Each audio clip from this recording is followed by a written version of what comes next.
안녕하세요. 법무법인 디라이트 장정화 변호사입니다.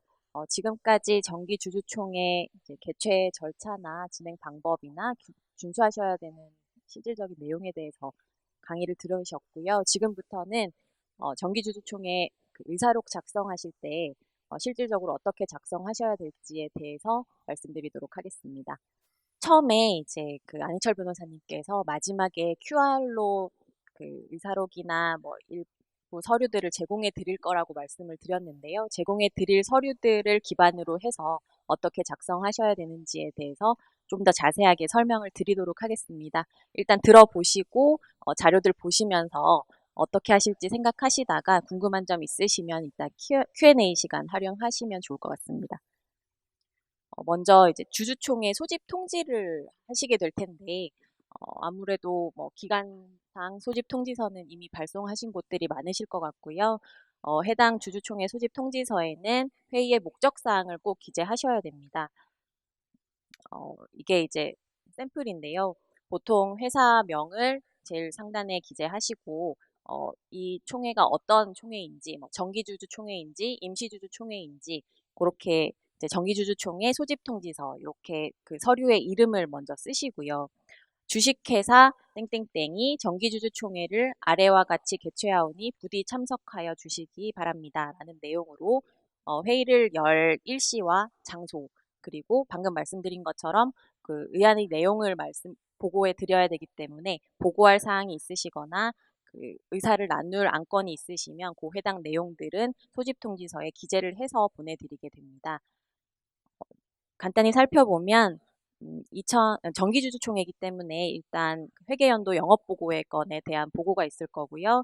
그리고 작년 회계연도 재무제표 승인의 건에 대한 안건을 첫 번째로 이제 승인을 받겠다는 취지의 내용을 기재하고, 그리고 이제 임원 보수 한도를 주로 승인을 받으시겠죠. 임원 보수 승인의 건, 그리고 이제 정관을 개정하시는 곳들이 많이 있으세요. 그래서 정관 개정의 건 해서 이제 조금 전에 말씀드렸던 것처럼 정관 개정의 건 같은 경우에는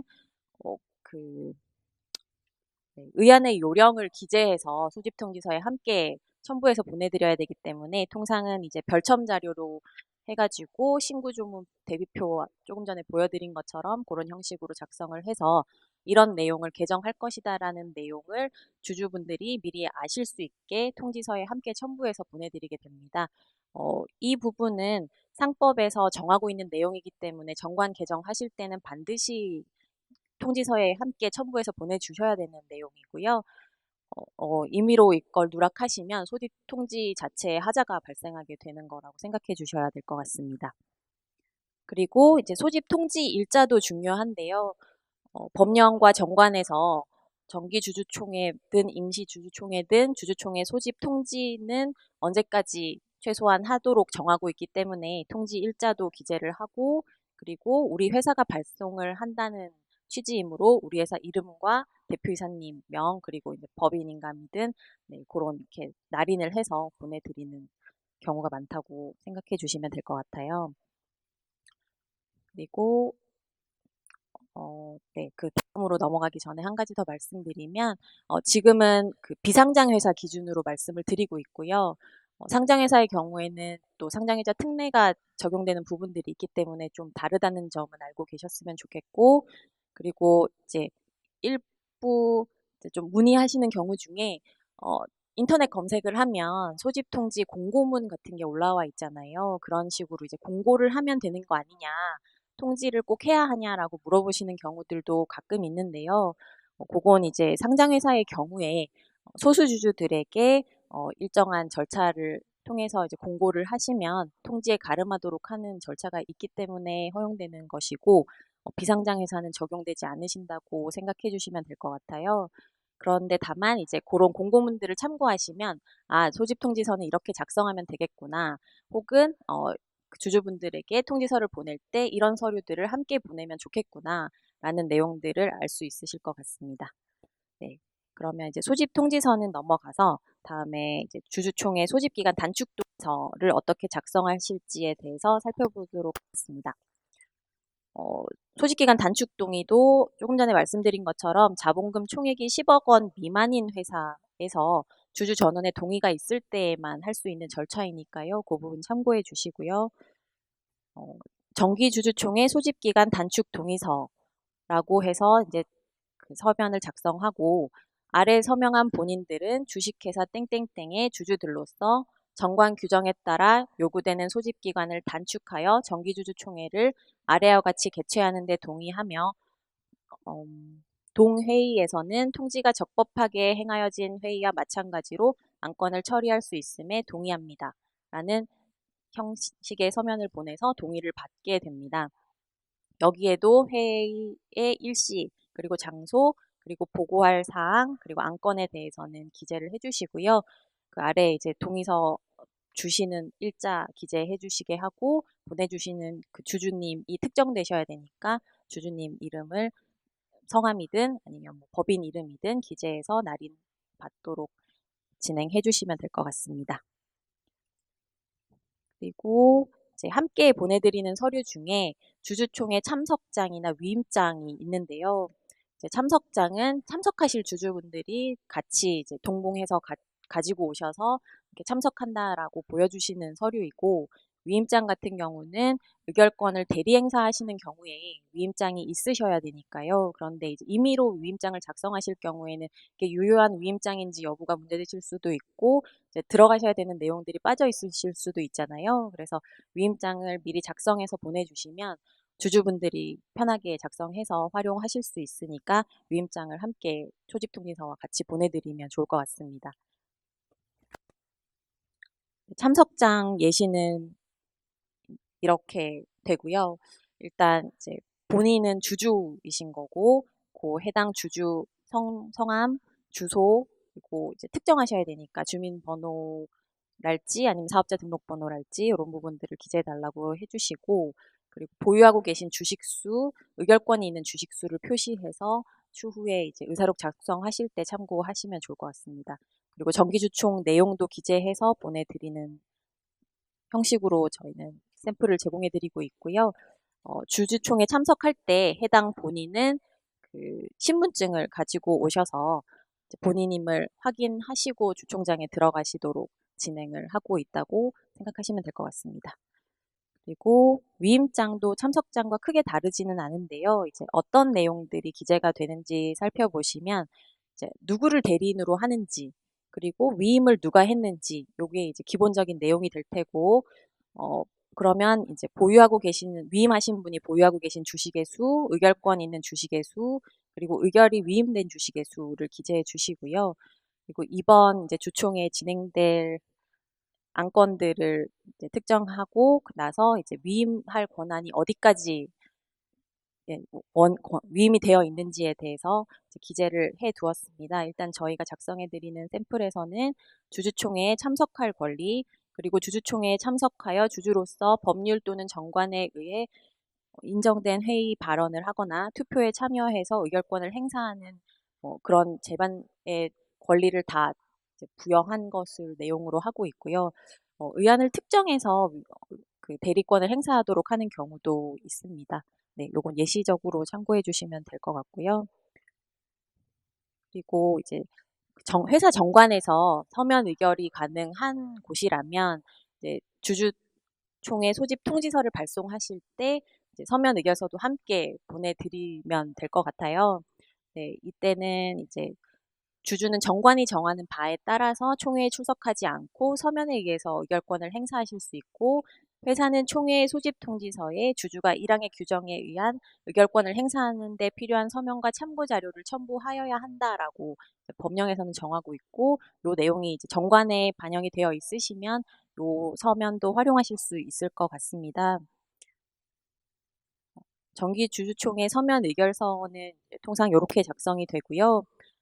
그 내용을 보면 이제 본인은 귀사의 주주로서 귀사가 특정일에 개최하는 귀사의 정기 주주총회에 대한 안건을 보고받았고, 귀사에 대해서 아래와 같이 서면으로 의결권을 행사한다라는 취지의 이제 회신을 하실 수 있도록 서면 의결서를 보내드리는 거고요.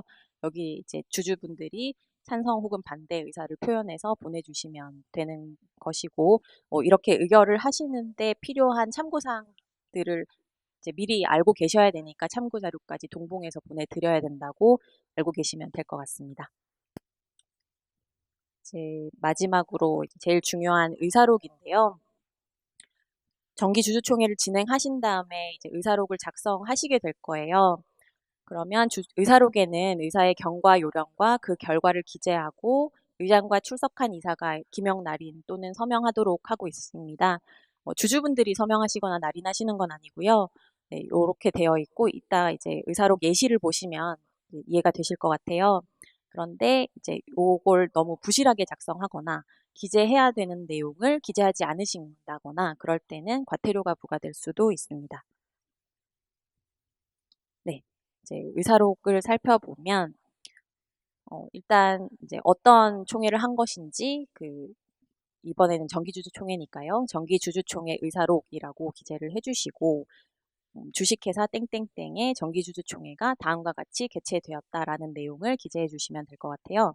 그렇게 해서 이제 총회가 어떻게 진행이 되었는지 그 의사의 진행과 경과에 대해서 회의록을 작성하듯이 중요한 내용들을 기재해 놓는 거라고 생각해 주시면 되고 그러다 보니까 이제 일시는 당연히 기재하셔야 되고 이제 시간까지 통상 기재를 합니다.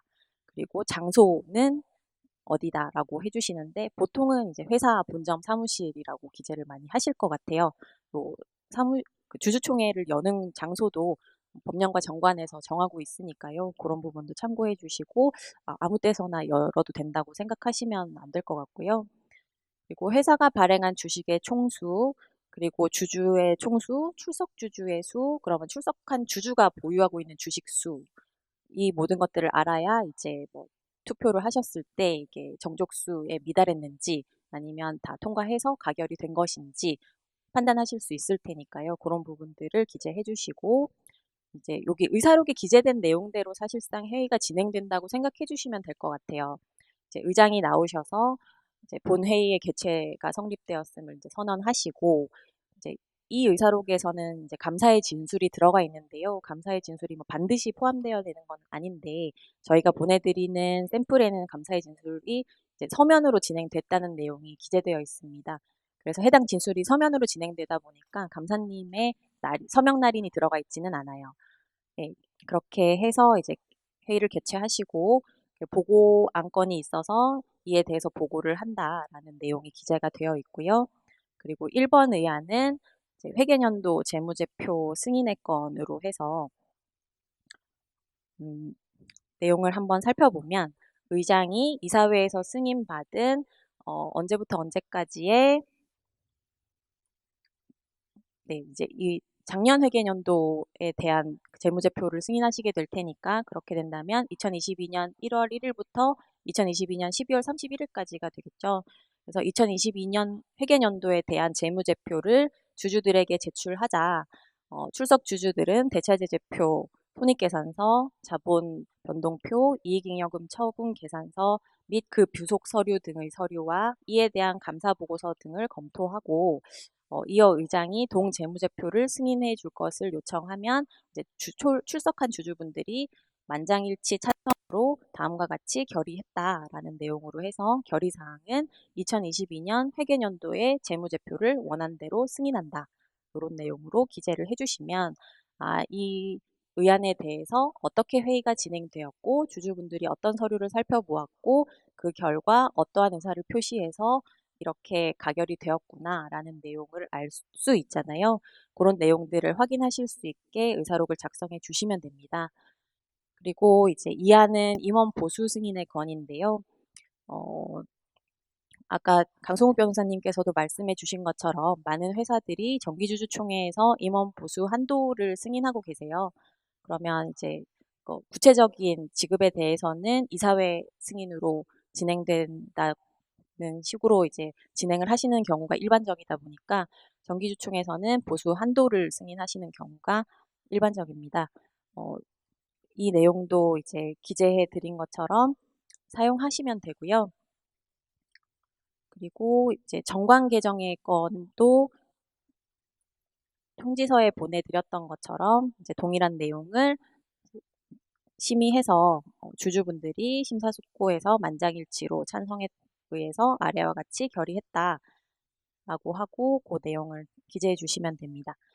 그리고 정기주총에서 많이들 결의하시는 내용 중에 한 가지는 또 이제 스톡 옵션 부여를 정기주총에서 하시는 경우들이 많이 있어요. 이제 스톡 옵션 같은 경우는 관련 법령에서 스톡 옵션 부여 결의를 하실 때 반드시 의사록에 기재하셔야 되는 내용들이 따로 이제 법령에 정해져 있습니다. 그렇다 보니까 임의로 작성하시기보다는 이제 관련 법령이나 정관 확인하셔가지고 어떤 내용들을 기재해 주셔야 되는지 확인한 후에 해당 내용들을 모두 의사록에 반영해 주셔야 되고요. 그리고 이제 뭐 빠뜨린 내용이 있으면 추후에 이제 좀 또 추가적인 결의를 하셔야 된다거나 이제 번거롭게 주주분들을 번거롭게 해드릴 수밖에 없는 사정들이 생길 수밖에 없으니까 이제 처음 결의하실 때 그런 내용들 잘 챙기시면 좋을 것 같아요. 어, 통상은 요 정도로 결의를 정기주주총회에서는 많이 하시는데 꼭 뭐 등기 사항이거나 아니면 뭐 이렇게 필수적인 사항이 아니더라도 회사의 사정에 따라서 이제 다양한 결의들을 하시는 거니까요.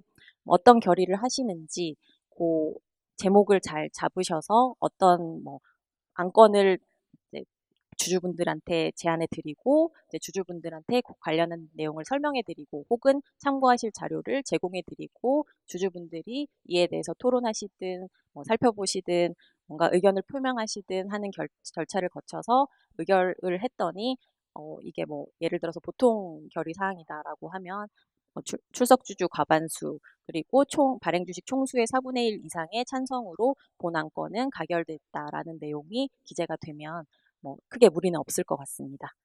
그렇게 하시고 나면 이제 모든 안건은 승인을 하셨다고 생각하시면 될 것 같고 그리고 나서 이제 의장이 이상으로 금일의 의안이 전부 심의 종료되었음을 설명한 후에 몇 시에 폐회를 선언한다라고 기재를 하시고요. 위 결의를 명확히 하기 위하여 이 의사록을 작성하고 의장과 출석한 이사가 다음에 기명 날인한다라는 내용을 통상 기재합니다.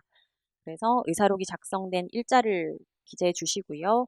그리고 회사 이름, 그리고 이제 의장인 대표이사님이 통상 의장이시니까요. 대표이사 누구누구, 그리고 함께 출석하신 이사님 계시다면 해당 이사님의 성함으로 해서 이제 서명 혹은 날인 받아주시면 될 것 같습니다.